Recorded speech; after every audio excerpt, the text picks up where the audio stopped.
বেশ অনেক বছর পর কয়েকদিন আগে গিয়েছিলাম পুকুরে স্নান করতে। আসলে এত গরম পড়ছিল না এই কয়দিন, তো পুকুরে এই ঠান্ডা জলে চলে আসি স্নান করার জন্য। আর এসেই দেখতে পেলাম যে জায়গাটা পুরো কচুরিপানা দিয়ে ভরে গেছে। আর এইখানে না মাছগুলো দেখো পুরো ডাঙার দিকে চলে আসছিল, অনেক মাছ ছিল এই পুকুরে।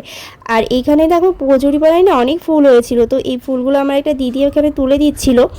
আর এই কচুরিপানা ফুলেরও না বড়া ভেজে খাওয়া যায়, বেশ অনেক ছোটোবেলায় একবার করে খেয়েছিলাম, তো আবার হঠাৎ করে ইচ্ছা হলো যে তাহলে এই ফুলের বড়া করা যাক আর তোমাদের সাথেও রেসিপিটা শেয়ার করা যাক। তার জন্য দেখো এই প্রথমে ফুলগুলো ছাড়িয়ে নিলাম আর ভালো করে ধুয়ে নিয়েছি। এরপর একটা বাটির মধ্যে নিয়ে নিচ্ছি বেসন, কিছুটা পরিমাণ চালের গুঁড়ো, এরপরের মধ্যে দিয়ে দিলাম হলুদের গুঁড়ো, স্বাদ অনুযায়ী লবণ, কিছুটা পরিমাণ লঙ্কার গুঁড়ো আর দিয়ে দিচ্ছি জিরের গুঁড়ো।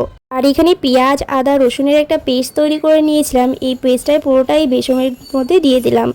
এরপর কিছুটা পরিমাণ জল দিয়ে এই পুরো ডোটা ভালোভাবে মিশিয়ে নিচ্ছি। এরপর এই ব্যাটারটা রেডি করে নিয়েছি আর আগের থেকে বেছে রাখা ফুলগুলো এরপর কিছুটা পরিমাণ দিয়ে ব্যাটারটার সাথে দিয়ে ভালোভাবে মিশিয়ে নেব। আর এরপর এখানে একটা প্যান বসিয়ে দিয়েছি, এরপর কিছুটা পরিমাণ তেল দিয়ে তেলটা হালকা গরম হয়ে আসলে মিডিয়াম টু লো আছে এক এক করে সমস্ত এই ফুলের বড়াগুলো দিয়ে ভেজে নিচ্ছি।